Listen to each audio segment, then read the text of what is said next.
তুর্কিতে কয়েকটা ভাই যুবক ছেলে এক দোকানদারের দোকানে ওই খামে করে তুর্কির 500 টাকা দিয়েছে আর একটা চিঠি লিখেছে। দোকানদার খুলে দেখছে খাম, তুলে দেখে টাকা আছে 500 টাকা তুর্কির আর একটা চিঠিতে লেখা আছে আমরা ছোটবেলায় আমরা কয়েকটা বন্ধু মিলে আপনার দোকানে আপনাকে না বলে অনেক মাল খেয়ে নিয়েছিলাম, যেটা এখনো হয় কিছু কিছু ছেলে করে। ওই ওই চাচা চোখে ভালো দেখতে পায় না, টুক করে একটা ক্যাম্পা কলা নিয়ে চলাই। লা হাওলা ওয়ালা কুওয়াতা ইল্লা বিল্লাহ।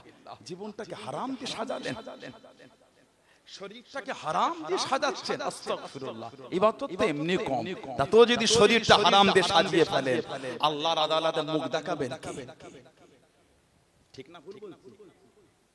আপনাকে দায়িত্ব নিয়ে আপনার মানে কোম্পানির যিনি মালিক দায়িত্ব দিল, ম্যানেজারে দেয় দেখি ভালো, আর আপনি ওই ভালো ওই সদ্ব্যবহার দেখিয়ে দিলেন।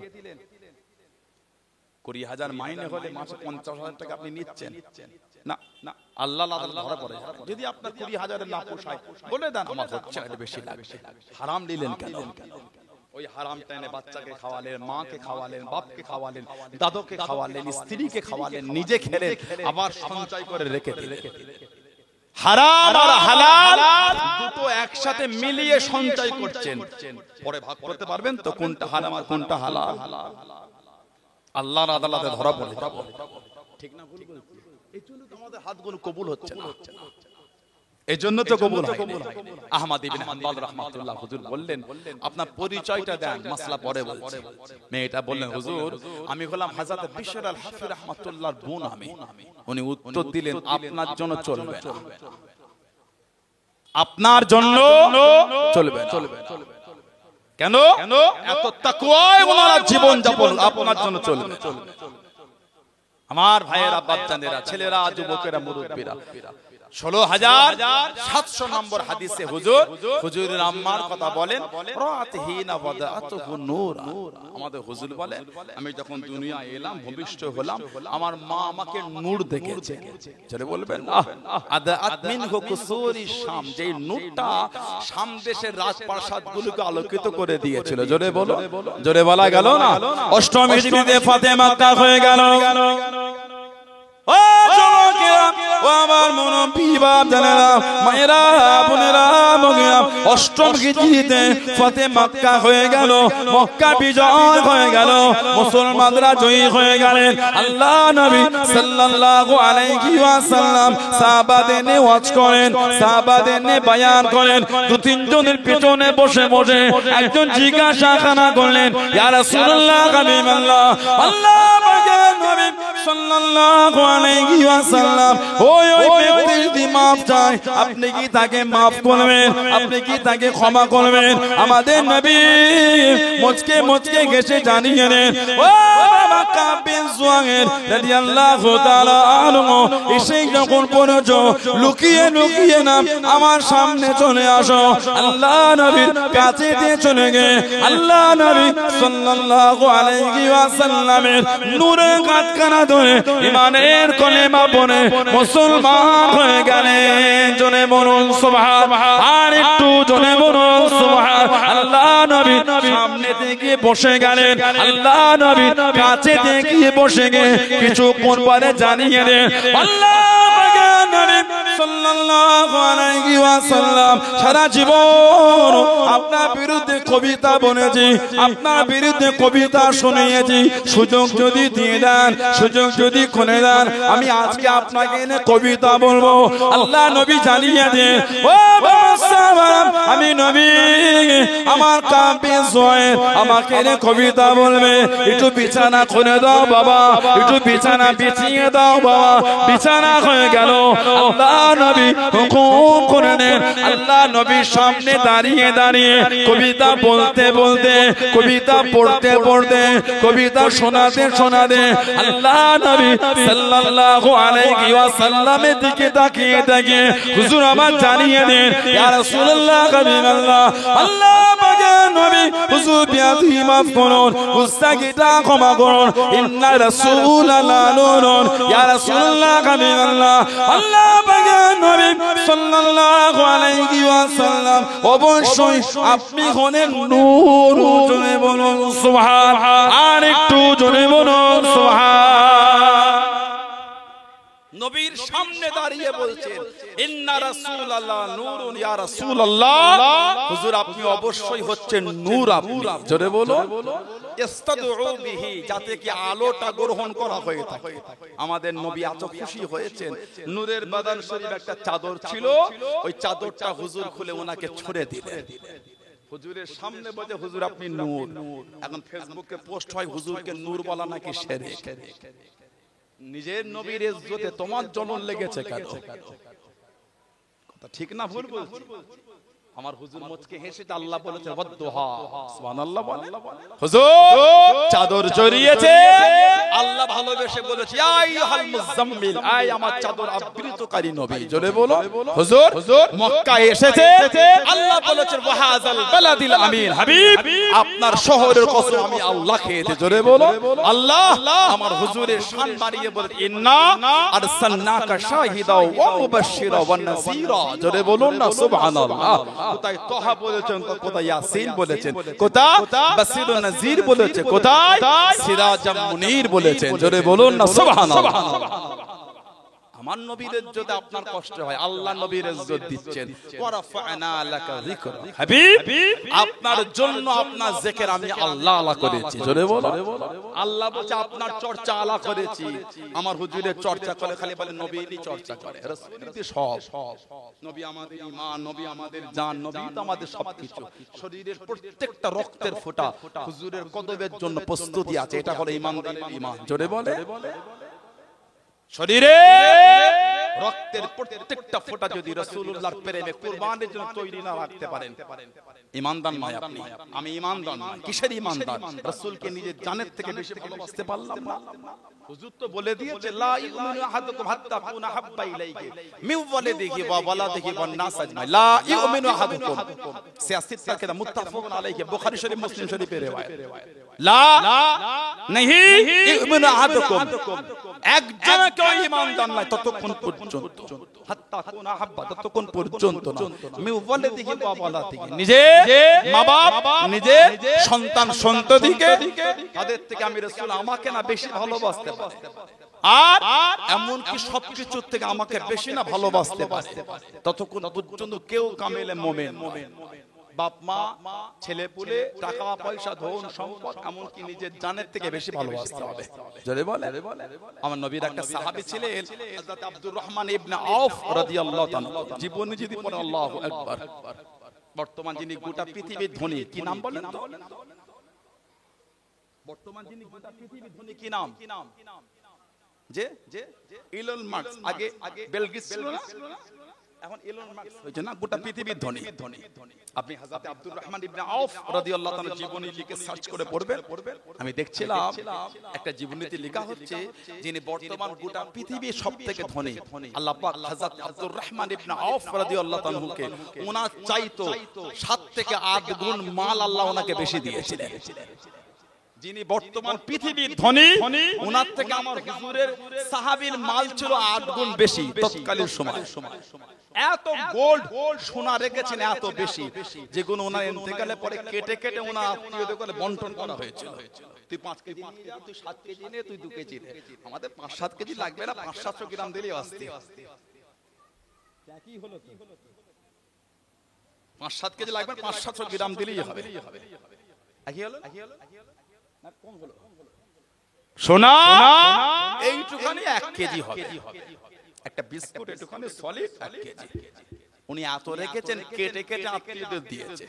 হযরত আব্দুর রহমান ইবনে আউফ রাদিয়াল্লাহু তাআলা মক্কা শরীফ থেকে যখন মদিনা শরীফে গিয়েছিলেন, একটা খড়ের কুটিও উনি হাত থেকে নিয়ে যায়নি, এত ধনী লোক।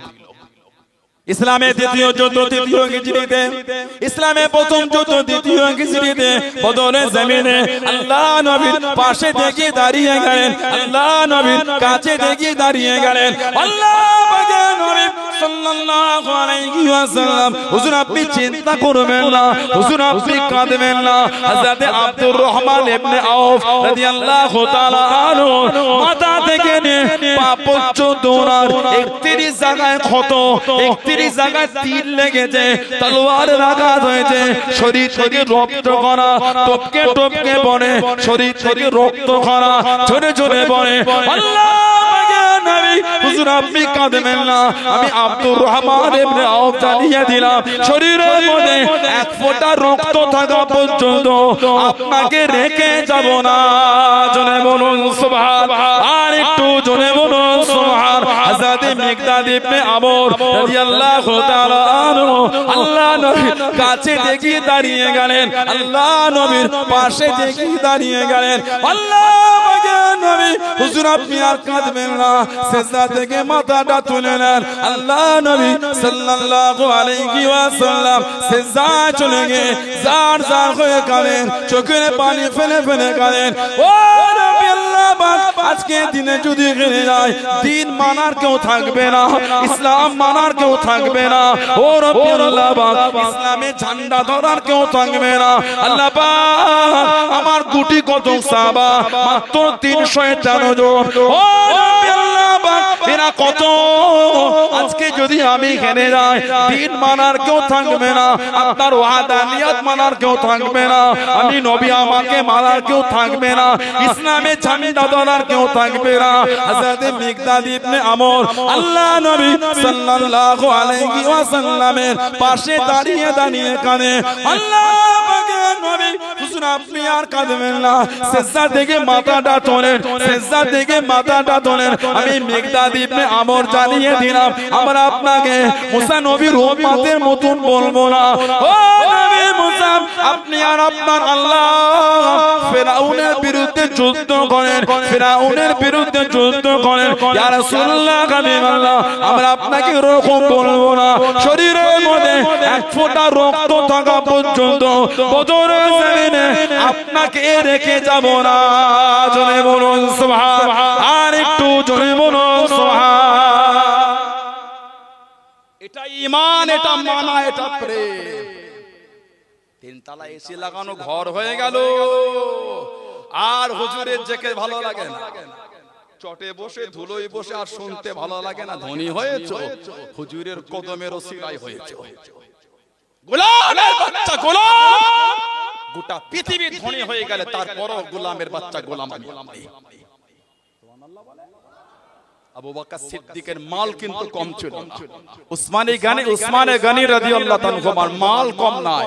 হুজুরের দরবারে গোলামের মতন বসে আছে, ওই ধুলোয় নিচে বসে আছে। হুজুর লব্বাইক ইয়া রাসূলুল্লাহ, আপনি হুকুম করেন। সুবহানাল্লাহ বলে। ওনারা মাল দেখেন, আল্লাহ আল্লাহ রাসূলের প্রেম দেখেছে। জোরে বলে। আল্লাহ একটা ধনী করলো, হুজুরের আর আলোচনা ভালো, খালি নবী নবী। হুজুরের সাদকাই তো আল্লাহ আমাদের মিলিয়েছে, যা পেয়েছি হুজুরের ওসিলায় পেয়েছি। আলহামদুলিল্লাহ বলে। ইন্নামা আনা কাসিমুন আল্লাহু ইউতি। বুখারী শরীফে এসেছে, আমাদের নবী বলে, ইন্নামা আনা কাসিমুন আল্লাহু ইউতি, নিশ্চয় আল্লাহ পাক দেন, আমি রাসূলুল্লাহ বন্টন করি। জোরে বলে। আমি বন্টন করি। বুখারী শরীফের হাদিস, যে হুজুরের ওসিলায় আল্লাহ আমাদের মিলিয়েছে। আহা, সেই হুজুরের প্রেম তৈরি করে। হুজুর হযরতে কাব বিন জুয়াইর আমার নবী সামনে বলে, ইন্না রাসূলুল্লাহ নূরুন, হুজুর অবশ্যই আপনি নূর, ইস্তাদউ বিহি, যা থেকে আলোটা গ্রহণ করা হয়। আমার হুজুর চাদর শরীফ ছুঁড়ে দিয়েছে, খুশি হয়ে নবীকে নবী সামনে নূর বলছেন। আলহামদুলিল্লাহ বলে। কোন বর্ণনা এসেছে ওই চাদরটা উনি ইন্তেকালের পরে হযরত আমিরে মুআবিয়া রাদিয়াল্লাহু তাআলা আমার হুজুরের সাহাবী ছিলেন, উনি চাদরটা হাদিয়া করেছেন। দুই রকম বর্ণনা, একরকম ওটা রেখেছিলেন, দূর দূরান্ত থেকে লোক এলে হুজুরের চাদর শরীফটা দেখাতে। আর একটা বর্ণনা, উনি ইন্তেকালের পরে ওই চাদরটা ওনাকে জড়িয়ে দাফন করা হয়েছিল। আমিরে মুআবিয়া রাদিয়াল্লাহু, অনেক সময় হুজুরের সাথে ওনাকে বিয়াদবি করে ফেলে এজিদের জন্য। ইজিদ কে আপনি যা ইচ্ছা বলতে পারেন, ইজিদ ওকে যা ইচ্ছা বলতে পারেন। তবে আমাদের ইমাম নুমান বিন সাবিত আবু হানিফা হুজুর রাহমাতুল্লাহ ইজিদকে ডাইরেক্ট কাফের বলেন। কিছু বুঝতে পারেন? চুপ করে গেছে। অন্য ইমামরা কাফের বলেছে। আপনি ইজিদের বিষয়ে যা ইচ্ছা বলতে পারেন। তবে এজিদের জন্য ওনার আব্বা আমার রাসূলের সাহাবী হযরতে আমিরে মুআবিয়া রাদিয়াল্লাহু তাআলা ওনার সঙ্গে বিয়াদবি করতেন। ওনার ইসলাম কবুলের আগের অবস্থাটা এনে এখন ওনাকে বিচার করলে হবে না।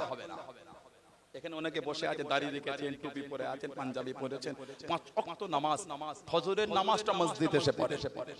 ওই ব্যক্তিটা আজ থেকে 30 বছর আগে হয়তো অনেকের মধ্যে এমন আছে যে খারাপ কাজ করত, নোংরা, ব্যভিচারী, খারাপ নোংরার মধ্যে ছিল। ওনার ওই জীবনের অবস্থাটা টেনে আজকে ওনাকে বলতে পারেন, কিরে এখন তো নামাজি হয়ে গেলি, সেই মদ খাওয়াটা মনে আছে তো? লা হাওলা ওয়ালা কুওয়াতা ইল্লা বিল্লাহ। উনি যে আল্লাহ আল্লাহ রাসূলের ভালোবাসায়, আল্লাহর আযাব গজবের ভয়ে উনি যে খালেস দিলে তওবা করে নামাজি হয়ে গেছে, আর সেই দিনের কথা ওনাকে বলা যাবে ঠিক না? ভুল বলছি? সেই দিনের কথা আর বলা যাবে না। আমিরে মুআবিয়া হুজুর ইসলাম কবুলের আগের অবস্থা আর উনাকে টানা যাবে না। উমারে ফারুক যিনি তলোয়ার নিয়ে বার হয়েছে আমার রাসূলকে শহীদ করবে, উমারে ফারুক ইসলাম জাহানের দ্বিতীয় খলিফা, যে রাস্তাতে হাঁটতেন শয়তান পাতিত না, উনি তলোয়ার নিয়েছেন আমাদের নবীকে শহীদ করবে। কিন্তু হুজুরের কদমে এসে আল্লাহ ওনাকে ইসলাম জাহানের দ্বিতীয় খলিফা বানিয়ে দিয়েছেন। আজকে যদি ওনার সেই তলোয়ার নিয়ে যাওয়ার ঘটনাটা বলে উমারে ফারুকের শান যদি ছোট করতে চান যে উনি কত বিয়াদবি করেছেন, নাউজুবিল্লাহ, বললে ঈমানে খাতরা হয়ে যাবে। ওই অবস্থা টেনে আর বলা যাবে না। আমার ভাইয়েরা, বাপজানেরা, হুজুর ধীরে ধীরে বড় হলে এই 570 খ্রিস্টাব্দে হুজুরকে নিয়ে গিয়েছিলেন হযরতে হালিমাতুস সাদিয়া রাদিয়াল্লাহু তাআলা। আমার রাসূলের দুধমা ছিলেন। হুজুরের দুধমা হলেন তিনটে। হযরতে সুয়াইবিয়া, যেদিন হুজুর দুনিয়া এসেছিলেন সেই দিনকেই হুজুরকে হযরতে সুয়াইবিয়া দুধ পান করিয়েছিলেন। বলুন সুবহানাল্লাহ। হযরতে উম্মে আইমান উনিও হুজুরের দুধমা, আর হযরতে হালিমাতুস সাদিয়া রাদিয়াল্লাহু তাআলা হুজুরকে নিয়ে গেলেন। হালিমাতুস সাদিয়া বলেছেন যে আমার ঘরে হুজুর তাশরীফ রাখার পরে আল্লাহ পাক বরকত আর বরকত দিয়েছেন। সুবহানাল্লাহ বলবেন না? এত বরকত আল্লাহ দিয়েছেন। বকরির মাঠে দুধ হতো না, হুজুর তাশরীফ রেখেছেন। এত বকরির মাঠে দুধ হয়েছে দহন করে ফুরায় না। খাজুর গাছে খাজুর হতো না, এত খাজুর হচ্ছে পেরো শেষ হচ্ছে না। সুবহানাল্লাহ বলেন। এত বরকত। হুজুরের দুধ ভাই ছিলেন, নাম ছিল হযরত আব্দুল্লাহ ইবনে হারিস। ওনার দুধ বোন ছিলেন, নাম ছিল উনাইসা। নাম ছিল উনাইসা। হুজুরের দুধ বোন, দুধ ভাই হযরতে আব্দুল্লাহ। আরেকটা বর্ণনা আছে হুজুরের দুধ ভাইয়ের নাম হযরতে হুযাইফা, ওটাও আছে। হালিমাতুস সাদিয়া আন-নাসাই। হযরতে হালিমাতুস সাদিয়া আমার হুজুরকে দুধ পান করাতেন। মাঝে মাঝে অন্য স্তনে হুজুরের মুখটা দিতেন, আমাদের হুজুর মুখে নিতেন না। ওই স্তন হুজুর মুখে নিতেন, যেটা থেকে হুজুর প্রতিদিন পান করতেন ওটাই নিতেন। মুহাদ্দিসিনা লিখেছেন যে উনি সেদিনকে হুজুর সাল্লাল্লাহু আলাইহি ওয়াসাল্লাম ওই জন্যই নিতেন না, ওনার দুধ ভাই ছিল। উনি যদি দুটো স্তন থেকে দুধ পান করেন, দুধ ভাই তাহলে কি পান করবেন? সেই তখনও হুজুর ভাইয়ের জন্য ইনসাফ করে হুজুর ওইটাই মুখ দিতেন না। জোরে বলুন, আর একটু জোরে বলা গেল না? হুজুর 2 বছর হয়ে গেলে হালিমাতুস সাদিয়া আমাদের নবীকে ফেরত দিতে গেলেন। মনটা চাইছিল যদি আরো কিছুদিন থাকতো। নবী পাকের আম্মাকে দিয়ে বললেন চলে যায়। তবে মক্কা শরীফে তো ভাইরাস চলছে, রোগ, যদি আপনি বলেন আমি কিছুদিন রাখতে পারি, মানে মনের আশা আরো কিছুদিন থাকুক। হুজুরকে নিয়ে গেলে আরো 2 বছর ছিলেন। দুধমার কাছে হুজুর 4 বছর ছিলেন। হুজুর দুধ মায়ের কাছে 4 বছর। আর এই 4 বছর বয়সে হুজুরের প্রথম সিনা চাক হয়েছে, বুকটা চিরা হয়েছে। হযরত আনাস রাদিয়াল্লাহু তাআলা বলেছেন আমি হুজুরের যে সিনাটা ফাড়া হয়েছিল, আমি হুজুরের সিনার উপরে আমি সেই কাটা দাগটা আমি আনাস দেখেছি। জোরে বলুন। বুকটা চিরলে জড়িয়ে দিবা পর একটা দাগ, ওই দাগটা আমি হুজুরের সিনায় দেখেছি। জোরে বলবেন। আল্লাহ নবী দুধ ভাইয়ের সঙ্গে খেলতে চলে গেলেন। আল্লাহ নবী বাচ্চা বাচ্চা ছেলে মেয়েদের সঙ্গে মেসনাতে চলে গেলেন। আল্লাহ নবী সাল্লাল্লাহু আলাইহি ওয়াসাল্লাম এক জায়গাতে বসে আছেন, সবাই খেলতে ব্যস্ত। ও যুবকেরা, দুজনকে দাঁড়ে এসে আল্লাহ নবী সাল্লাল্লাহু আলাইহি ওয়াসাল্লামকে টুকটুক করে কেটে কেটে চলে যায়। আল্লাহ নবী দুধ ভাই হযরত আব্দুল্লাহ রাদিয়াল্লাহু তাআলা হুজুরকে ডাকছেন না, হুজুরের পিছনে পিছনে সাথে যায়, হুজুরের সাথে সাথে যায়। আল্লাহ নবীকে নিয়ে পারে পদদেশে শুইয়ে দে, আল্লাহ নবীর জামাটাকে খুলে দে, বুকের ওপর হাতখানা রেখে দে, আল্লাহ নবীর সিনাটাকে চিরে ফেলে ভেতর থেকে সব বার করে জমজমের পানি দিয়ে ধোয়া শুরু করে দে। আল্লাহ নবী শরীরের মধ্যে আবারও আস্তে আস্তে লেগে নেয়। যাতে আব্দুল্লাহ ছুটে ছুটে আম্মার কাছে চলে গেলেন। আম্মা জান, আমার দুধ ভাই যাতে মুহাম্মদ সাল্লাল্লাহু আলাইহি ওয়াসাল্লামকে কারা দুজনে নাকি নিয়ে গিয়ে পাহাড়ে পদদেশে শুইয়ে দে, বুকটাকে চিনে সবকিছু বার করে দেয়। আম্মা জান চলেন চলেন, আম্মা জান চলেন চলেন। আল্লাহ রাসূলের দুধ মাদাম হযরত হালিমাতুস সাদিয়া রাদিয়াল্লাহু তাআলা আনহা কাঁদতে কাঁদতে ছোটে চোখ ভরা পানিতে ছুটে ছুটে আল্লাহ নবীর কাছে দেখে দেখতে পেলেন আল্লাহ নবী সাল্লাল্লাহু আলাইহি ওয়াসাল্লামের আগে কানের মতন বিগত মতন সুস্থ অবস্থায় আছেন। জোরে বলুন সুবহান, আর একটু জোরে বলুন সুবহান।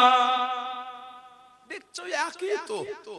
হযরত আব্দুল্লাহ বলছে আম্মা জান, আমি কিন্তু আমার দুধ ভাইকে এই এই অবস্থায় দেখেছি। দুজন এসে বুকটা চিরে সব বার করে পানি দিয়ে ধুয়ে আবার আস্তে আস্তে শরীরের মধ্যে আবার রেখে দিয়েছে। হালিমাতুস সাদিয়া ভয় খেয়ে গেল, ছেলেটা তো আমার না, সন্তান তো আমার না, অন্যের ছেলে, বাবা দরকার নাই, বাবা ফেরত দিয়ে আসি। স্বামী স্ত্রী চুক্তি করে হুজুরকে, হুজুরের আম্মা আমেনা রাদিয়াল্লাহু তাআলার কাছে ফেরত দিতে আসছে। কিতাব এসেছে, হুজুরের মা বললেন কি ব্যাপার এত আগ্রহ সাথে নিয়ে গেল, আমি তো বলি না আনতে, নিয়ে চলে গেলেন, আর তো সে আগ্রহ নাই, এমনি। হুজুরের মা বললেন না, কিছু তো একটা কারণ আছে। হালিমাতুস সাদিয়া একটা একটা করে সব বললেন, বলে মা ভয় হয়।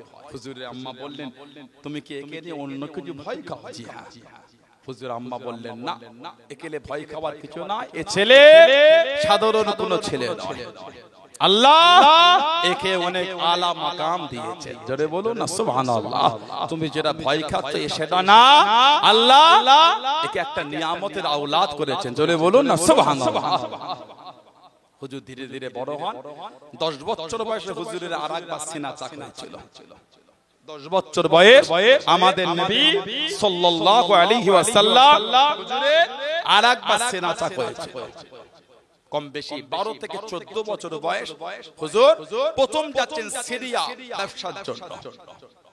রাস্তায় কাফেলা দাঁড়িয়ে আছে, একজন আহলে কিতাব উনি দেখে আমার হুজুরকে অনেকক্ষণ ধরে লক্ষ্য করে বললেন এই বাচ্চাটার সাথে কারা এসেছে, এই বাচ্চাটাকে কে এনেছে? নবী পাকের চাচা আবু তালিব। উনি চলে গেলেন, আমি এনেছি। কেন? না এই বাচ্চাটাকে কোথায় নিয়ে যায়? না সিরিয়ায় যায় ব্যবসা। উনি বললেন নিয়ে যাবেন। সিরিয়ায় কিছু আহলে কিতাব আছে, আসমানি কিতাবের কিছু পণ্ডিত আছে, ওনারা যদি এনাকে দেখেন ওই ইহুদিরা এনাকে হত্যা করবে। আমি এনাকে দেখে যতটুকু পেয়েছি আসমানি কিতাব অনুযায়ী ইনি হলেন সেই ব্যক্তি যিনি আখিরি নবী। জোরে বলো, আরেকটু জোরে বলা গেল না? ইনার মধ্যে আমি যেগুলো পেলাম ইনি সেই আখিরি নবী। ইনাকে নিয়ে যাবেন না, ইনাকে এখান থেকে নিয়ে ফিরে চলে যান। যদি ইনাকে নিয়ে যান আর ইনাকে ফিরাবে না, ইনাকে আর ওরা ফিরতে দেবে না, ওখানে শহীদ করে দেবে। আমাদের নবী পাক সাল্লাল্লাহু আলাইহি সাল্লাম ধীরে ধীরে বড় হচ্ছে। হুজুরের উপর আল্লাহ 40 বছর বয়সে বলে হাবিব এবার আপনি দ্বীনের দাওয়াত শুরু। 3 বছর হুজুরকে আল্লাহ হুকুম দিয়েছিলেন গোপনে গোপনে দ্বীন প্রচার করতে। 3 বছর নিজের করিব নিকটে রিশতেদার যারা তাদের করে দ্বীন পৌঁছে দেওয়া। 3 বছর হুজুরের উপর হুকুম ছিল। এই 3 বছর দ্বীন প্রচারের পরে আল্লাহ পাক বললেন এবার আপনি দ্বীন শুরু করে দেন। হুজুর প্রচার করে 13 বছর ছিলেন হুজুর মক্কা শরীফে। হুজুর দ্বীনের দাওয়াত 13 বছর দিলেন মক্কা শরীফে, আর 10 বছর দিলেন মদিনা শরীফে। এই দুই নবুয়াতের জীবন হুজুরের ছিল 23 বছর। এর উপর ভিত্তি করে অনেকে বলে ফেলে আমাদের নবী নাকি 40 বছরের নবী। লা হাওলা ওয়ালা কুওয়াতা ইল্লা বিল্লাহ। আমাদের নবী তো তখনও নবী যখন তখন ছিল না। সুবহানাল্লাহ বলে। আমাদের নবী কবে নবী? যবে কবে ছিল না তখনও নবী নবী ছিলেন। জোরে বলুন সুবহানাল্লাহ। সাহাবারা বলে হুজুর আপনি কবে থেকে নবী? আমাদের নবী বলেছিলেন কুনতু নাবিয়্যা ওয়া আদামু বাইনাল মা'i ওয়াত তিন। আমি নবী তখন নবী, যখন আদম নবী পানি আর মাটির মধ্যে, পানি আর মাটির মধ্যে, বাইনাল মায়ে ওয়াত তিন, পানি আর মাটির দরমিয়ান আমি নবী, তারও আগে থেকেই নবী। জোরে বলুন না সুবহানাল্লাহ। হুজুর দুনিয়ায় এলেন এমন একটা সময়, আল্লাহ আমাদের নবীকে দুনিয়ায় পাঠিয়েছেন যখন মানুষের ইজ্জত ছিল না, মানুষ নিজেও জানতো না আমরা মানুষ, এত ওয়াহিয়াতের মধ্যে ডুবে গেছিল, এত হিংস্র হয়ে গেছিল মানুষ, মেয়েদের কোনো সম্মান ছিল না। মাঝে মধ্যে নেটে দেখেন না, বিভিন্ন মহল থেকে মানে প্রশ্ন চলে যায় যে ইসলামে মেয়েদের কোনো ইজ্জত নাই। দেখেন না, বিভিন্ন ভদ্র সমাজের অভদ্র গুণ বলে যে কোনটা মা, কোনটা মেয়ে, কোনটা বিবি, কোনটা বোন, ওটা দিনেই মুসলমানদের মধ্যে আছে, রাত্রিরে নাই।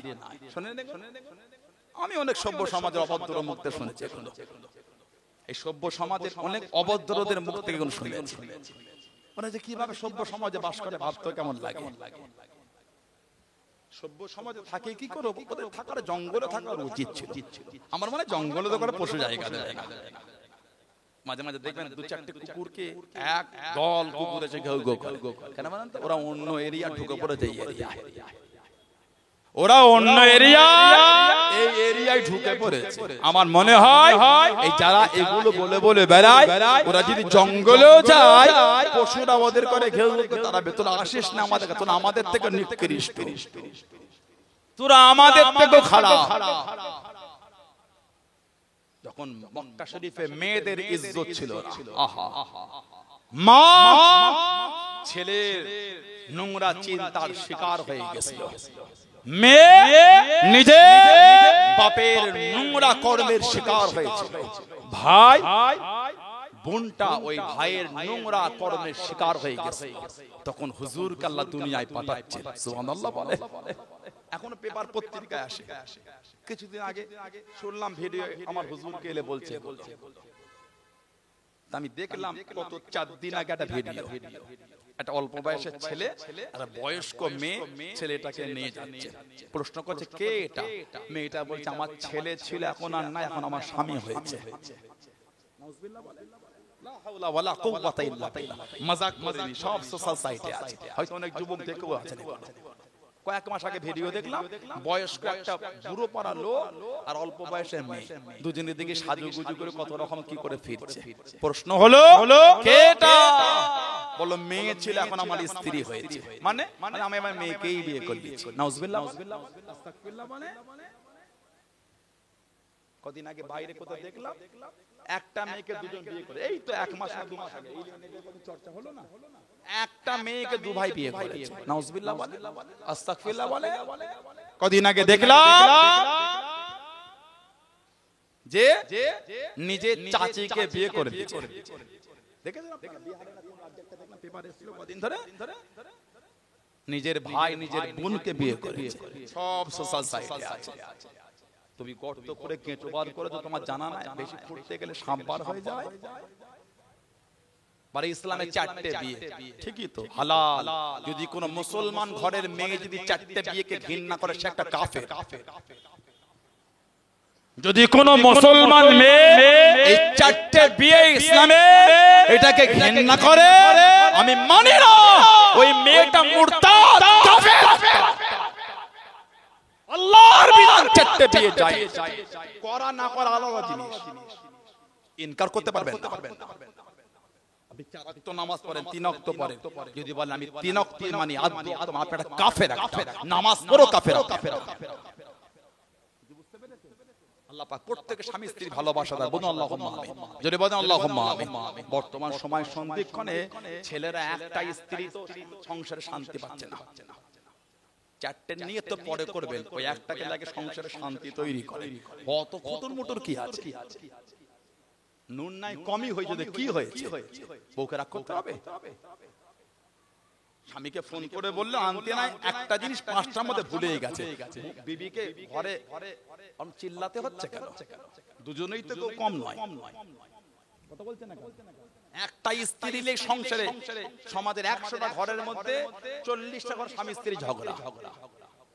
আপনি বলে হুজুর বলে দিল 4টে যায়, ছেলেগুলো খুশি হয়ে গেল না? খুশির কোনো গল্প না। একটা বিবি নিয়ে যা করছো, ভয় হয় কিছু কিছু ছেলে ওই বিবির হক না আদায় করার জন্য জাহান্নামে যাবে। একটা বিবিকে সংসারে রেখো, বিবির ঠিক মতো হক আদায় করতে পারছে না। বিবির সাথে সদ্ব্যবহার, ভালোবাসা। রাসূল বলেছেন তোমরা তোমাদের বিবিদের মুখে মেরো না। যদি খুব বিয়াদবি করে পিঠে আস্তে করে আপনারা মারতে পারেন, গালে চড় মেরে দিলেন, কে শিখিয়েছে আপনাকে? রাসূল মানে মানি, হুকুমটাকে মানতে। ধ্বংস করে ফেলে সমাজ আমরা। লা হাওলা ওয়ালা কুওয়াতা ইল্লা বিল্লাহ। বিবিটাকে বলে দিলেন তোকে ছেড়ে দেবো। কেন? নবী আপনার কথা ঠিক শুনছে না। কি কথা? কিছু কিছু কথা আপনার ঠিক একটু অমান্য, সেগুলো আমার খুব গুরুত্বপূর্ণ কথা নয়। এটা বলেছে রান্না, এটা শুনলো না, ওইভাবে চলতে বলেছে শুনলো না, বলে ছেড়ে দেবো। কোনোদিন তো বললেন না নামাজ পড়ুনি ছেড়ে দেবো। কোনদিন তো এটা বলেন না রোজা রাখুনি কেন, রোজা না রাখলে তোমাকে তালাক দেবো, এটা তো বললেন না। রান্না দেরি হয়েছে, 4 দিন ঝগড়া করে 5 দিনের মাথায় বলছে ছেড়ে দেবো, কিন্তু রান্না দেরি হলে তালাক দিতে মন যায়। নামাজ পড়ে না, ঠেট দিয়ে বললেন না তো আল্লাহর বিধানকে মেনে এই নামাজ পড়ো, না পড়লে কিন্তু তোমাকে শরীয়তের বিধানকে অমান্য করা যাবে, তোমাকে ছেড়ে দেবো, ওটা তো বললেন না। ঠিক না ভুল বলছি? কিছু কিছু বাড়ির কোন কোন ছেলেদের মা আছে, ছেলেকে মাথায় পানি পরানি, ওকে ছেড়ে দে না, ওই মেয়েকে রান্না করতে পারে না, হে ওই সে। শাশুড়ি তো বললেন এই বৌমা নামাজ পড়েন, ওকে নামাজের কথা বল, যদি না শুনে শরীয়তের বিধান মেনে ওকে ছেড়ে দে। রান্নায় ভুল হয়েছে, ছেলেকে উৎসাহিত করছেন বিবিকে মারার জন্য। নামাজ পড়ে না ছেলেকে বললেন না তো বউকে নামাজ পড়তে বল, বলবে কি করে? নিজেই তো নামাজ পড়ছে না শাশুড়ি। কথা বলছেন না কেন? শাশুড়ি তো নিজেই নামাজ পড়ে না, মেয়ে দেখতে গিয়ে যে কঠিন কঠিন প্রশ্ন হয়, যদি ধরেছে শ্বশুর শাশুড়ি খবর হয়ে যায়, মা নামাজ পড়ো, মা ঠিক বলছো তো, দেখো আমাদের ঘরে নামাজি ঘর, কিন্তু কঠিন ব্যাপার। যেভাবে প্রশ্ন করেছে মনে হয় ছেলেদের ঘরে তাহাজ্জুদ বাদ যায় না। শাশুড়ি বলছে মা কোরআন শরীফ পারো? মা জি মা পারি, একটু শোনাও। মেয়েটা শোনালো একটা সূরা, পারে আর একটু ভালো করে ভালো হতো। পরীক্ষা চলছে, 3 বছর বিয়ে হলো, বৌমা কোনোদিন দেখলো না শ্বশুর শাশুড়ি ফজরের নামাজ পড়েছে।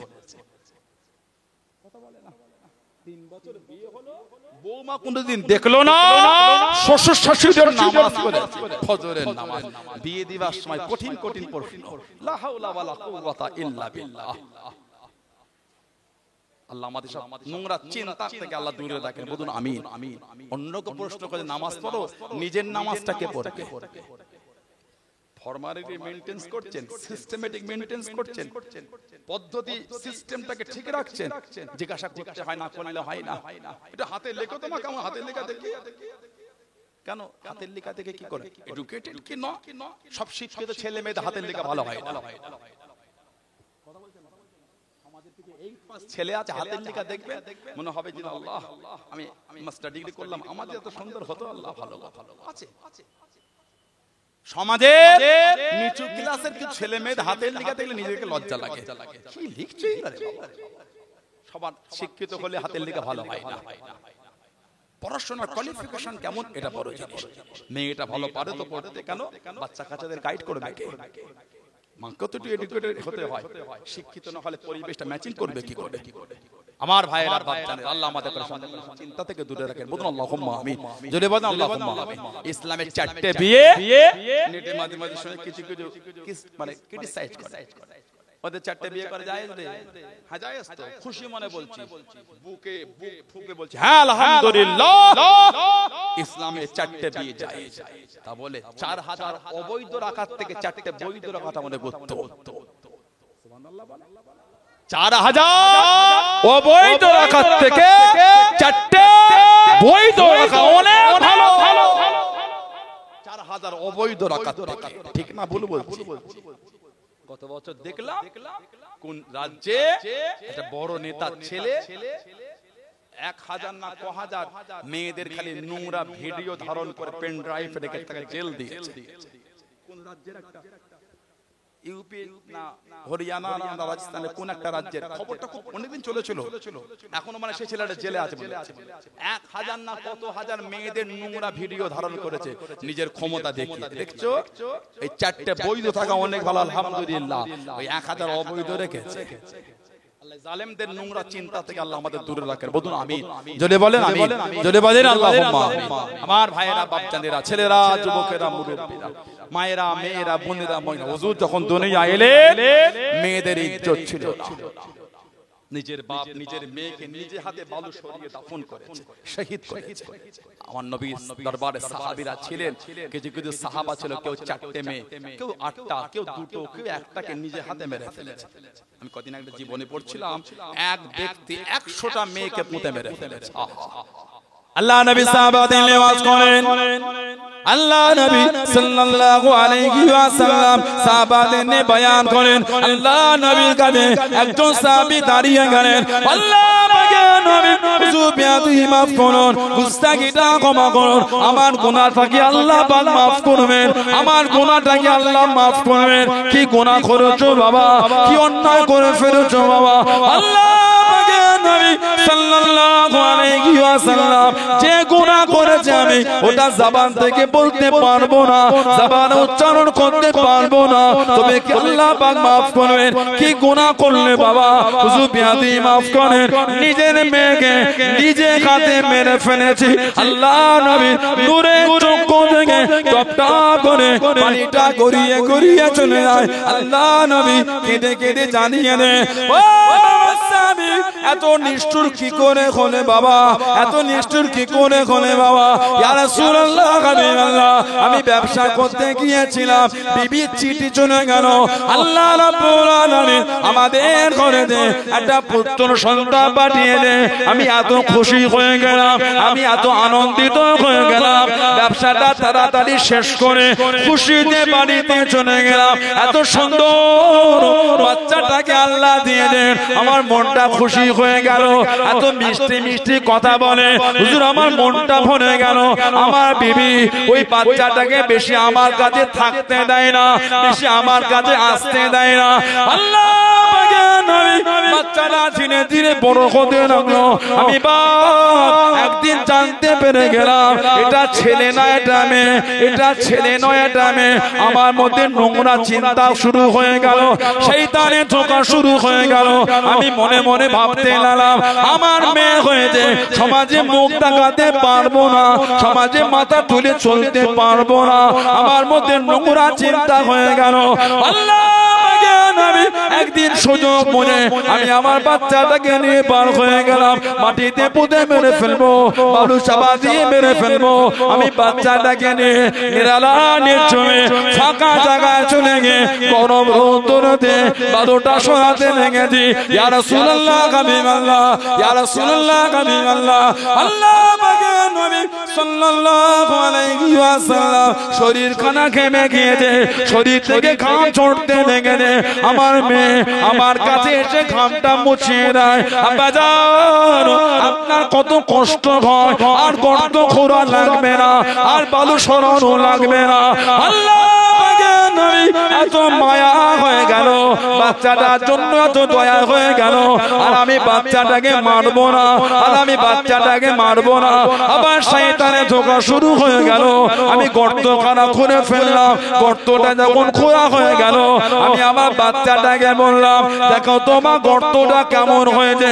বাচ্চাটা আগে দিয়ে আমি পিছন দিক থেকে ধাক্কা দিয়ে বাচ্চাটাকে গর্তের মধ্যে ফেলে দিয়ে নিজে হাতে বালু চাপা দিয়া শুরু করে দিলাম। ইয়া রাসূলুল্লাহ, হাবিবাল্লাহ, ইয়া রাসূলুল্লাহ, হাবিবাল্লাহ। আল্লাহ পাকের নবী আমার বাচ্চা কাঁদে, আব্বা জান আমাকে মারবেন না, আব্বা জান আমাকে মারবেন না। হুজুর আমার মনে দয়া হয়ে গেল, আমার মনটা নরম হয়ে গেল, আমার মনে দয়া চলে আসলো। আমি হাতটাকে বাড়িয়ে দে, বাচ্চাটাকে গর্ত থেকে উঠিয়ে নি, বাচ্চাটাকে মারবো না, বাচ্চাটাকে চাপা দেবো না। আবার শয়তানের ধোঁকা পড়ে গেলাম। আল্লাহ পাকের নবী হাতটাকে টেনে সরিয়ে দিয়ে ওই বাচ্চাটাকে গর্তের মধ্যে ফেলে দিয়ে আমি বালু চাপা দিয়া শুরু করে দিলাম। বাচ্চাটা কাঁদে, আমি অতিষ্ঠ হয়ে গিয়ে পাশে পাথর ছিল, বাচ্চাটাকে ছুঁড়ে মেরে বাচ্চাটার মাথাটা ফাটিয়ে দিয়ে বাচ্চাটাকে মাটির বালু চাপা দিয়ে দিলাম। হুজুর আমার গুনাহ কি আল্লাহ মাফ করবে? হুজুরের নূরে চোখ দিয়ে টপ টপ করে খালি পানি।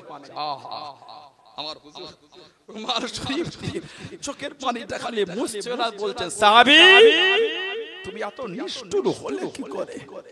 পারলে নিজের বাচ্চাটাকে নিজে হাতে শহীদ করে। আহা ইয়া রাসূলুল্লাহ, হুজুর বাচ্চাটা এত সুন্দর কথা বলতো, আজও সেই বাচ্চার কান্নাটা আমার কানে আজও ভেসে ভেসে আসে। আব্বা আব্বা আপনি আমাকে মারবেন না আব্বা। হুজুর সেই ডাক আজও আমার কানে ভেসে ভেসে আসে। হুজুর আমার গুনাহটা কি আল্লাহ মাফ করবে? আল্লাহ আমার হুজুরকে তখন পাঠিয়েছেন। আমাদের নবী বলেছেন কারো যদি 3টে মেয়ে হয়, সে যদি তার 3টে মেয়েকে আল্লাহর দ্বীনের বিধান শিখিয়ে যদি অন্যের ঘরে পার করতে পারে, আল্লাহ ওই ব্যক্তির নামে 3টে জান্নাত আল্লাহ কবুল করেছেন। জোরে বলো সুবহানাল্লাহ। আমাদের হুজুর বলে আল্লাহ যদি কাউকে 2টো মেয়ে দেয়, সে যদি 2টো মেয়েকে আল্লাহর দ্বীনের বিধান শিখিয়ে বড় করে যদি দ্বীনের ওপর মজবুত থেকে যদি অন্যের ঘরে পাঠাতে পারে, আল্লাহ তার নামে 2টো জান্নাত কবুল করেন। একজন সাহাবী বলছে, হুজুর কারো যদি একটা মেয়ে হয়, ইয়া রাসূলুল্লাহ কারো যদি একটা মেয়ে হয় হুজুর, আমাদের নবী বলে আমার আল্লাহ বড় দয়াময়, আমার আল্লাহ বড় রহমানুর রহিম, আল্লাহ ওই ব্যক্তির নামে আল্লাহ একটা জান্নাত আল্লাহ কবুল করে নেবেন। জোরে বলো, আর একটু জোরে বলা গেল না? আল্লাহ হুজুরকে তখন পাঠিয়ে যখন মেয়েদের করে বাচ্চা বেলায় পুঁতে মেরে ফেলা হতো। আজকে আপনি শোনাচ্ছেন ইসলামে মেয়েদের ইজ্জত নাই। আমার ইসলাম তো মেয়েদের এত ইজ্জত দিয়েছে। আল্লাহ রাসূল বলেছেন আল জান্নাতু তাহতা আকদামাল উম্মাহাত, ছেলেরা তোদের জন্য আল্লাহ জান্নাত তোদের মায়ের পায়ের নিচ আল্লাহ বানিয়েছে। জোরে বলো। হুজুর কিন্তু বলেন না বাপের পায়ের নিচে জান্নাত। এই রিওয়ায়াতে খালি এসেছে মায়ের পায়ের নিচে হলো ছেলেদের জন্য জান্নাত। জোরে বলে এত ইজ্জত আল্লাহ মেয়েদের দিয়েছে। বলুন আলহামদুলিল্লাহ। আল্লাহ আমাদের কবুল করেন। আল্লাহ আমাদের সকলকে নবীর আদর্শ নবীর তরিকায় চলা তৌফিক দান করে। বলুন আমিন। জোরে বলেন আমিন। জোরে বলেন আল্লাহুম্মা আমিন। একটু দুরূদ শরীফ আল্লাহুম্মা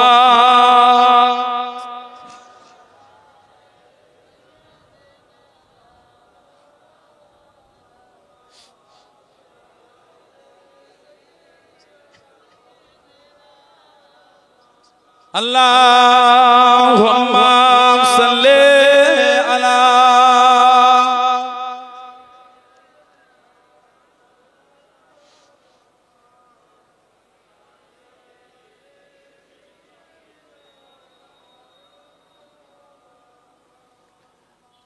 জাহাঁ রওজায়ে পাকে खैरुल वरा है, वो जन्नत नहीं है तो फिर और क्या है। जहाँ रोज़ाए पाके खैरुल वरा है, वो जन्नत नहीं है तो फिर और क्या है। कहाँ में कहाँ मदीने की गलियाँ, एक किस्मत नहीं है तो फिर और क्या है। कहाँ में कहाँ मदीने की गलियाँ, एक किस्मत नहीं है तो फिर और क्या है। जहाँ रोज़ाए पाके खैरुल वरा है, वो जन्नत नहीं है तो फिर और क्या है। मोहम्मद के अज़मत को क्या पहुँचे के ओ साहिबे काबा कौसैन ठहरे मोहम्मद की अज़मत को क्या पूछते हो के ओ साहिबे काबा कौसैन ठहरे बशर की शरे अर्श मेहमान नवाज़ी बशर की शरे अर्श मेहमान नवाज़ी ए अजमत नहीं है तो फिर और क्या है जगारा ज़े पाके खैरुल वरा है वो जन्नत नहीं है तो फिर और क्या है अल्लाहुम्मा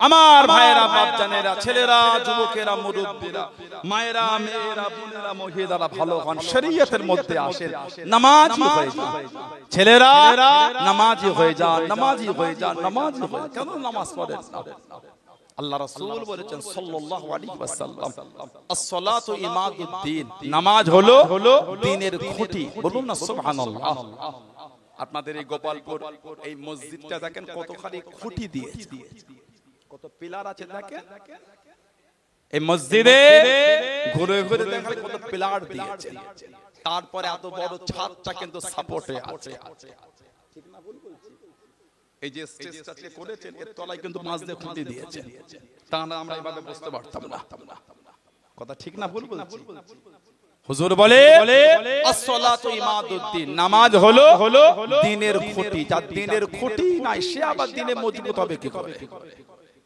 নামাজি হয়ে যাও আল্লাহ পাক কোরআন শরীফে বলেছেন ইন্নাস সালাতা কানাত আলাল মুমিনিনা কিতাবাম মাওকুতা নিশ্চয়ই নামাজ মুমিনদের জন্য নির্দিষ্ট সময় ফরজ করা হয়েছে নিশ্চয়ই নামাজ ঈমানদারদের জন্য নির্দিষ্ট সময়ে ফরজ করা হয়েছে গত বছরে আমার হিন্দু ভাইদের একটা ধর্মীয় প্রোগ্রাম ছিল হোলি ছিল না সেই আপনার ইউপির একজন পুলিশ অফিসার বলল নামাজ পিছিয়ে দাও বললো না কেউ বল নামাজ আজকে নাই পড়লে আমি যদি আপনার ধর্মের বিধানকে যদি বলি আজকে এটা নাই করলে রাগ হবে না হবে আমাদের হবে না কেন আমার নামাজ পড়লে আপনার অসুবিধা হয় কেন আপনার হোলি খেললে আমার অসুবিধা হয় না তো ঠিক না ভুল বলছি আপনি আপনার হোলি খেলবেন আমরা আমাদের নামাজ পড়ব আপনি আপনার ধর্মীয় প্রোগ্রাম পুজো পার্বণ করবেন আমরা আমাদের ইবাদত করব এতে তো ঝগড়া অশান্তির কিছু নাই এক ডেটে যদি গায়ে গায়ে হিন্দু পাড়া আছে মুসলিম পাড়া আছে গায়ে গায়ে যদি জলসা হয় বা হিন্দু ভাইদের ধর্মীয় প্রোগ্রাম হয় একে অপরের সাথে কম্প্রোমাইজ এটা বলতে পারে ভাই তোদের মাইকটা আমাদের দিকে দিস না আমাদের মাইকটা তোদের দিকে দিস সুন্দর যুক্তি সুন্দর কথাবার্তা ঠিক না ভুল বলছি এটাই তো ভ্রাতৃত্ব এটা তো মেলবন্ধ এটা সম্প্রীতি আমার আপনাকে বলা উচিত নাই যা বন্ধ করতে আমাদের জলসার কথা বন্ধ করতে বা আপনার আমাকে বলা উচিত নয় আমাদের পুজো তোদের ওটা বন্ধ করে দেন না কেন বলবেন আমি বা কেন বলবো হিন্দু ভাইদের হোলি তারা খেলবেন আমরা ইসলাম সম্প্রদায় মানে আমার নামাজ পড়ে তো অশান্তি ঝগড়ার কি আছে এতে অশান্তি ঝগড়ার কি আছে গোটা রাস্তা বা গোটা এলাকা জুড়ে তো মসজিদ নাই এক একটা পাড়া ওয়াইজ এক এক জায়গায় গ্রাম ওয়াইজ একটা করে মসজিদ ওই এলাকাতে সাইট হয়ে ওই সময়টা যখন যাবে মুসল্লিরা গায়ে না পড়ে সেইভাবে খেললেই তো হলো হোলি হলে মসজিদ কেন চট দিয়ে ঢাকতে হচ্ছে এখনো মানুষের কথা পরিবর্তন হলো না আমাদের এখন আমরা সেই নোংরা রয়ে গেলাম বলে আমাদের কুরবানি হলে হিন্দু ভাইদের মন্দির কেন রাখতে হবে এখন কি আমাদের সেই নোংরা চিন্তা গেল না হোলি হলে মুসলমানদের মসজিদ কেন রাখতে হবে না না না মানুষের কথার পরিবর্তন হয়েছে আমাদের জনগণ চাই না আগ বেরিয়ে 3 নম্বরটা এখানে এসে ওইগুলো করা করে দে বলা যায় কি হয়ে যাবে তিন নম্বর মাথা মারলে আমরা একে অপরের মধ্যে ভাতৃত্ব ভালো হয়। দেখেন হোলি যখন হচ্ছিল, জুমার নামাজ পড়তে গেল মুসলমানদের উপর হিন্দু ভাইরা ফুল ছিটাচ্ছিল, দেখেন না কিছু কিছু জায়গায়, দেখেন না আপনারা? নোংরা নেতারা নোংরামি চায়, জনগণ কিন্তু চায় না। হিন্দু ভাইদের এই কভার যাত্রা হচ্ছিল, তারা কাঁধে করে গঙ্গা থেকে পানি নিয়ে যাচ্ছিলেন, কত জায়গায় মুসলমান তাদের করে কত কি দিয়েছে, পায়ে স্প্রে করে দিচ্ছে, বসার জায়গা করেছে, ভাতৃত্ব দেখে মেলবন্ধন। আমাদের জন্য অনেক সময় ঈসা সবে এবছর দেখেন না গাড়ি করে পানি নিয়ে এসে একটা হিন্দু ভাই, আমরা একটা হিন্দু হই, সম্ভবত ওনারা হয়তো স্বামী স্ত্রী কাপল ছিলেন, হয়তো সম্ভব আমি জানি, তারপরে মনে হয় স্বামী স্ত্রী ফুটপাই ঈসা সবে সেই গাড়ি থেকে পানি নিয়ে সব দিচ্ছিল, দেখেন ভিডিও, দেখেন সম্প্রীতি ভালোবাসা মেলবন্ধন। জনগণের মধ্যে ঝগড়া নাই, আপনি কেন ঝগড়া লাগাচ্ছেন? ছেলেরা নামাজি হয়ে যান, বাসে উঠছেন, ট্রেনে উঠছেন, গাড়িতে যাচ্ছেন, গোটা গ্রাম মাথায় টুপি দিয়ে গেলেন, প্লেনে উঠার সময় টুপিটা খুলে ফেললেন, কেন?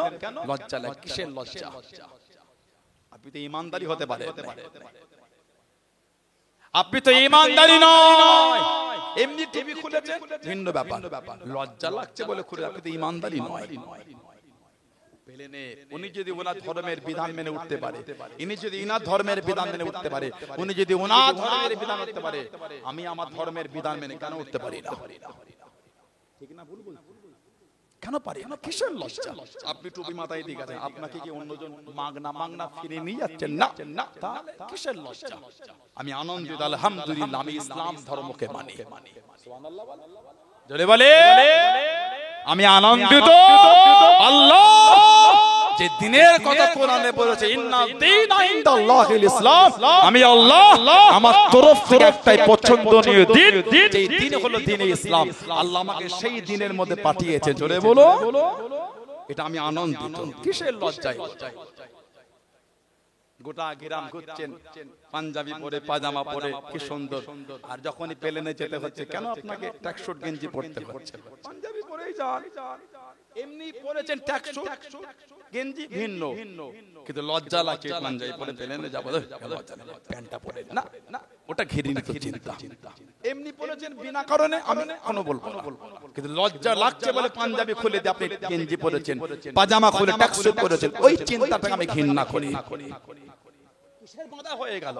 আমি ইসলামের বিধান মেনে উঠতে গেলে আমাকে বাধা লাগে না। আমি আনন্দিত, আমি আমার ধর্মের রীতি মেনে সুন্নতি লিবাস পরে আমি আমার জীবন যাত্রা করছি। জোরে বলো, জোরে বলা গেল না? আমার ভাইয়েরা, বাচ্চাদেরা, ছেলেরা, যুবকেরা, মুরব্বীরা, নিজেদের মধ্যে পরিবর্তন আনেন, নামাজি হন, শরীয়তের বিধান অটুট হন। যারা মেনেছেন, যারা মেনে চলেছেন, যারা মহব্বত করেছেন, তাদের দিকে শিক্ষা, ভালোবাসা, মানা, প্রেম কারা দিয়ে গেছে? মানা কারা জীবন মেনে জীবন তৈরি করে গেলেন? মানার মতো মেনেছেন আল্লাহর ওলি, আল্লাহ পাকের নেক বান্দা হযরতে মুজাদ্দিদুজ জামান আব্দুল্লাহিল মারুফ মুহাম্মদ আবু বকর সিদ্দিক, আমার দাদা পীর সাহেব রাহমাতুল্লাহ। জোরে বলো, আল্লাহ ওনাকে জামানার মুজাদ্দিদ করেছেন, 19 শতাব্দীর মুজাদ্দিদ, আমাদের পীর ও মুর্শিদ হুজুর সাল্লাল্লাহু আলাইহি ওয়াসাল্লাম স্বপ্নে নাম দিয়েছেন আব্দুল্লাহ। সুবহানাল্লাহ বললেন না? স্বপ্নে বলছে তোমার নাম আমি নবী দিয়ে দিলাম আব্দুল্লাহ। জোরে বলুন না সুবহানাল্লাহ, জোরে বলেন আলহামদুলিল্লাহ। আল্লাহ পাকের ওলি ও হযরত মুফতি আযম আবু জাফর সিদ্দিকী মিসনা হুজুর রহমাতুল্লাহ আলাইহি জানাকে খান করেন, বেশিরভাগ মানুষ দেখেছে, মুরব্বিরা তো দেখেছেনই, দেখেছে। আমার বয়সে যারা ভাই আছেন, আমার সমবয়স্ক, তারাও দেখেছে মুফতি আযম হুজুর, কাছে না গেলেও জানালার ফাঁক দিয়েও দেখেছে। ঠিক না ভুল বলছি? হযরত মুফতি আযম জানিয়ে দেন, আমার আব্বা যেন একটা পাগড়ি আমি আবু জাফর রহমাতুল্লাহ আলাইহি আমাকে দিয়ে দেন, আমার হাতে দিয়ে দেন। ওই পাগড়িটাকে ধুয়ে সুন্দর করে গুছিয়ে তুলে রেখে দিয়েছি। কয়েক বছর পরে আব্বাদের পাগড়ি নামিয়ে দেখি, তখন পর্যন্ত আল্লাহ পাকের হুকুমে ওই পাগড়ি থেকে খুশবু খানা পার হয়। জনে বলুন সুবহান, আর একটু জনে বলুন সুবহান। মেজো হুজুর কেবলা বলছেন দাদা হুজুরের পাগড়ি ধুয়ে গুছিয়ে রেখেছে, কয়েক বছর পরে তখনও পাগড়ি থেকে খুশবু বার হচ্ছে। জলে বলবেন না, এত আলা মাকাম দরজা আল্লাহ হুজুর কেবলাকে দিয়েছেন। জানাক আল্লাহ আমাদের মুর্শিদ করেছেন, নীতির জায়গায় মজবুত থাকবে। বিভিন্ন ফিতনা চতুর্দিক থেকে আমাদের ঘিরে ফেলছে, বিভিন্ন ফিতনা অন্যকে নিয়ে বলার সময় নিজের যেই নীতি মানে আহলে সুন্নাত ওয়াল জামাতের আকীদা, এই আকীদায় মজবুত থাকবে।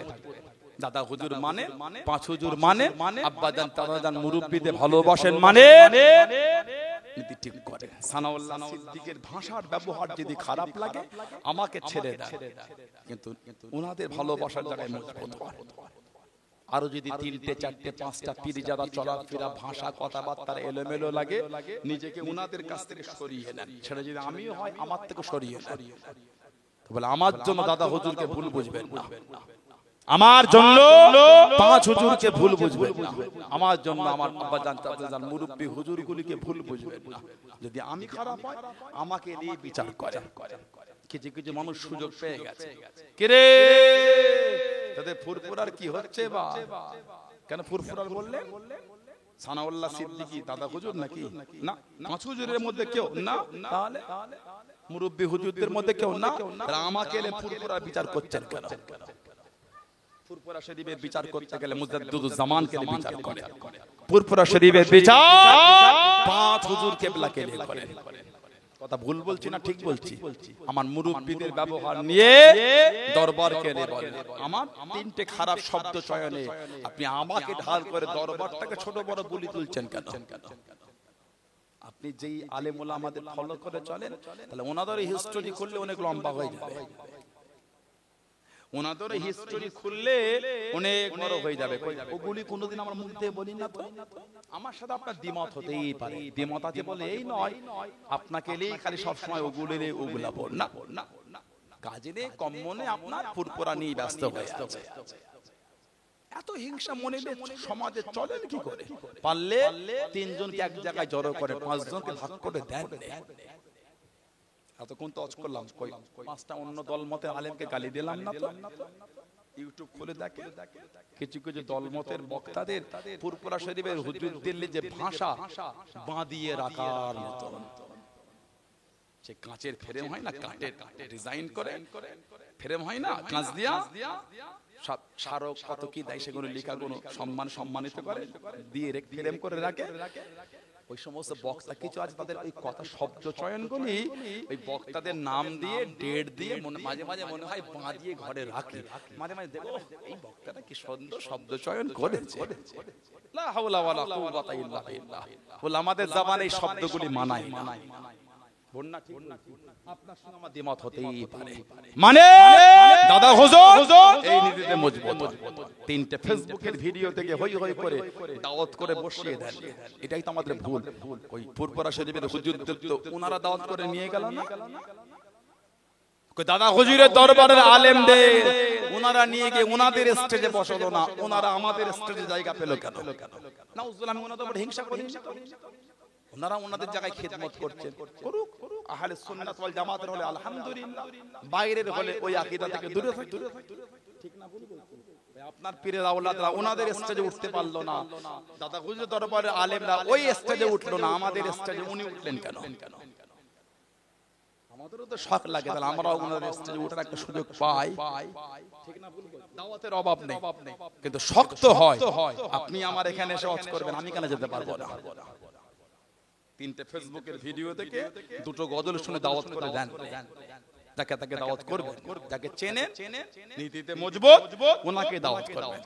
যার জবান থেকে পাঁচবারের একবার দাদা হুজুরের শানে ছোট বড় কথা বার হয়, ওলি আল্লাহদের শানে বিয়াদবি করে, হুজুরের শান কেলে বিয়াদবি করে, ওই বক্তাটাকে দাওয়াত করে ওয়াজ করার লিখে, তাহলে আপনিও হুজুরের শানে বিয়াদবি করার জন্য সহযোগিতা করলেন। ঠিক না ভুল বলছি? নীতিতে মজবুত। আল্লাহ আমাদের কবুল করে, আল্লাহ আমাদের ফিতনাবাজদের হাত থেকে আল্লাহ আমাদের হেফাজত করে। বলুন আমিন, জোরে বলুন আল্লাহুম্মা আমিন। আল্লাহ আমাদের শুনে বলে বেশি বেশি করে আল্লাহ আমলে তৌফিক দান করে। বলুন আল্লাহুম্মা আমিন। মুক্তাসার করলাম, আল্লাহ পাক যদি আবার কোনদিন সুযোগ দেন, আল্লাহ যদি আবার কোন তৌফিক দেন, ইনশাআল্লাহ আবার আলোচনা হবে। এখন আমি আপনাদের থেকে বিদায় নেব। প্রতি বছর না এবছর আল্লাহ রবিউল আউয়াল শরীফ উপলক্ষে মাহফিল করিয়েছেন। আমি গুনাহগার এলাম, আরো আমার ওয়াজ নসিহত করলেন। আমার ইমাম সাহেব বললাম কিছুক্ষণ বলতে, উনি বললেন না সবাই খুশি তো আপনারা নাকি? দেখে দিন নারায়ে তাকবীর। এতগুলো মানুষের তাকবীরের আওয়াজ হলো, জায়গাটা গম গম করবে। কালকে এখানে এত লোক হয়েছিল না, আগামী কালকে এভাবে বসবে। বছরে একাত্তা মাহফিল খুশি হয়ে বসেছে। এই যে ভালোবাসায় হুজুরের আগমনের মাহফিল খুশি না? হুজুরের আগমনে কুল কায়নাত খুশি হয়েছে, ফেরেশতারা আনন্দ করেছেন। জোরে বলে আল্লাহ আসমানের দরওয়াজা খুলেছেন, 8টা জান্নাতকে আল্লাহ সাজিয়েছেন। জোরে বলে সেই হুজুরের আগমনের আলোচনার খুশির মাহফিল। নারায়ে তাকবীর, নারায়ে তাকবীর, নারায়ে তাকবীর। আহলে সুন্নাত ওয়াল জামাত, আহলে সুন্নাত ওয়াল জামাত, হিজবুল্লাহ, হিজবুল্লাহ। 15 রবিউল আউয়াল শরীফ মাসুদি সালে সওয়া, গোপালপুর মসজিদে 15 রবিউল আউয়াল বার্ষিকী কিসানে সওয়া, বিশ্ব নবী দিবস, সিলসিলায়ে মুজাদ্দিদুল জামান, পুরপুরা শরীফে দাদা বীরের দরবারের মুরিদ মুতাকিদিন গো নারায়ে তাকবীর, নারায়ে তাকবীর। বলুন আলহামদুলিল্লাহ। আল্লাহ কবুল করে। বলুন আল্লাহুম্মা আমিন। অল্প সময় বলবো, কার বাপ আছেন মা নাই, কার মা আছে বাপ নাই, কার দুটোই নাই। আস্তানারা কবরের মধ্যে শুয়ে এতিমের মতন পড়ে পড়ে কাঁদতেছে। কেবল একটু দোয়া, কেবল একটু সওয়াব, দ্বিতীয় আর কিছু না। কার ব্যবসায় বরকত নাই, সংসারে বালা মুসিবত কাটে না, রোগ বিমার সারে না, সেই নিয়েতে আগামী বছর মাহফিলের জন্য নিজের মুরব্বিদের মুখের দিকে তাকিয়ে বলে 5000 টাকাটা কে দেবে? আল্লাহ যা কিছু মিলিয়েছে আমার হুজুরের ওসিলায়।